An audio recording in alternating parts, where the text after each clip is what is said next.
होय, आणि चक्क भव्य मंदिर अवतरले. तसं बघितलं तर हे सत्य घटना आहे. धरणाच्या पोटातील दुर्मिळ मंदिर पाण्याबाहेर डोळ्याचं पारणं फेडणारं दृश्य. उजनीचा पाणीसाठा -50% झाल्यामुळं उजनीच्या उदरातून उघडा पडला पुरातन हेमाडपंथी मंदिराचा ठेवा. सध्या दुष्काळाची स्थिती गंभीर बनत चालली असून उजनी धरणाची पाणी पातळी -50% एवढी खालावल्याने उजनीच्या उदरात जलसमाधी मिळालेल्या अनेक पुरातन वास्तू आणि पुरातन मंदिरे उघडी होऊ लागली आहेत.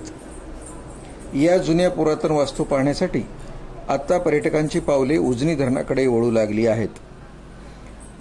उजनी धरणाचे बांधकाम झाल्यावर 1975 साली परिसरातील अनेक मंदिरे आणि वास्तू उजनीच्या उदरात गडद झाल्या होत्या. यंदा झपाट्याने उजनीची पाणी पातळी खालावू लागल्याने या पुरातन वास्तू आणि मंदिरे पूर्णपणे बाहेर आली आहेत. पुणे-सोलापूर महामार्गावर इंदापूरपासून सुमारे 15 किलोमीटर अंतरावर भीमा नदीच्या पात्रात 1975 साली जलसमाधी मिळालेले अतिप्राचीन हेमाडपंथी पळसनाथाचे मंदिर देखील पूर्णपणे उघडे पडले आहे.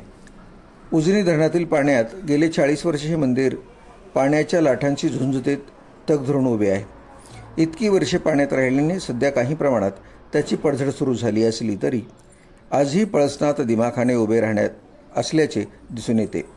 उजनी धरणातील शेकडो वर्षापूर्वीचे हे पुरातन पळसनाथाचे हेमाडपंथी मंदिर पुन्हा झाले उघडे आणि त्यामुळे एकंदरीत बाजूची सगळी पाणी पातळी खालावलेली आहे हे निश्चितच आहे. उजनीच्या पोटात अदृश्य झालेले पुरातन वैभव पुन्हा समोर येऊ लागले आहे. या पुरातन मंदिराची विहंगम ड्रोन दृश्यात याचे वैभव समोर येत आहे. भीमा नदी किनाऱ्यावर वसलेल्या या सुंदर व अतिप्राचीन वास्तुकलेचा नमुना म्हणून शेकडो वर्षाच्या पळसनाथाच्या हेमाडपंथी मंदिराचा इतिहास खऱ्या अर्थाने 2002 साली उलगडला. पुण्यातील डेक्कन महाविद्यालयातील पुरातत्व संग्रहालय आणि तेथील अभ्यासकांच्या मते हे मंदिर शके 1079 अर्थात इसवी 1157 मध्ये बांधले असावे. या मंदिराचा काळ जरी निश्चित नसला तरी याचे वर्णन ज्ञानेश्वरीच्या 18व्या अध्यायात पलाशतीर्थ म्हणून आढळून येते. हेमाडपंथी पलाशनाथाचे मंदिराचे संपूर्ण कोरीवकाम दगडात केले असून शिखराची सप्तभूमी पद्धतीची बांधणी आहे. शिखरासाठी पक्क्या विटा, चुना इत्यादीचा वापर करून बांधले आहे.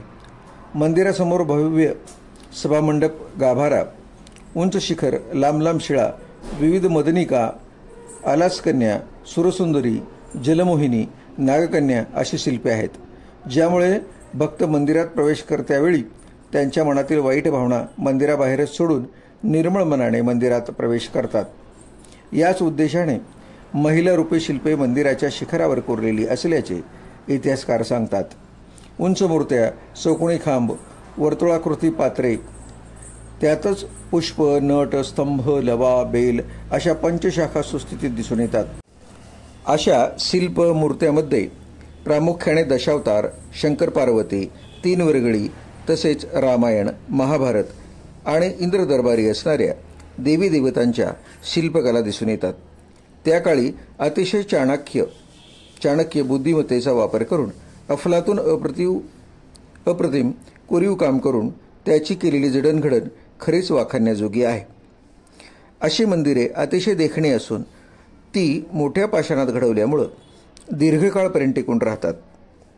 हेमाडपंथी मंदिराचं वैशिष्ट्य आहे, त्या काळात खूप दूरवरून चांगल्या प्रतीचा दगड ते आणत आणि मोठ्या मोठ्या शिळांना एकमेकात अडकवून अशी मंदिरं उभी केली जात.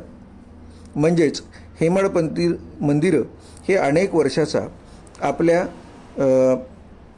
राज्याचा, देशाचा, सर्वांचा एक मोठा ठेवा आहे असं म्हटलं तर चालेल. पण खऱ्या अर्थानं आणखी एक महत्त्वाची गोष्ट आहे. ज्ञानेश्वरीतले पालाशतीर्थ आता सर्वांच्या समोर अवतरला आहे. ही एक आश्चर्याची आणि आनंदाची गोष्ट आहे. त्यामुळं ज्ञानेश्वरीचा अभ्यास आणि एकंदरीत पालाशतीर्थाचं दर्शन या दोन्ही गोष्टी नवीन पिढीनं जर आत्मसात करायचं ठरवलं, पाहायचं ठरवलं, वाचायचं ठरवलं, बघायचं ठरवलं तर निश्चितपणे त्यांच्या जीवनामध्ये ज्ञानाचा प्रकाश पडल्याशिवाय राहणार नाही. आजची ही माहिती आपल्याला कशी वाटली बघा. जर आपल्याला ही माहिती आवडली असेल तर जरूर लाईक करा, आपल्या मित्रांना शेअर करा आणि यासोबतच आपण कमलाकर सावंत 5699 या यूट्यूबवर नव्याने असाल तर सर्वप्रथम सबस्क्राईब करायला विसरू नका. धन्यवाद.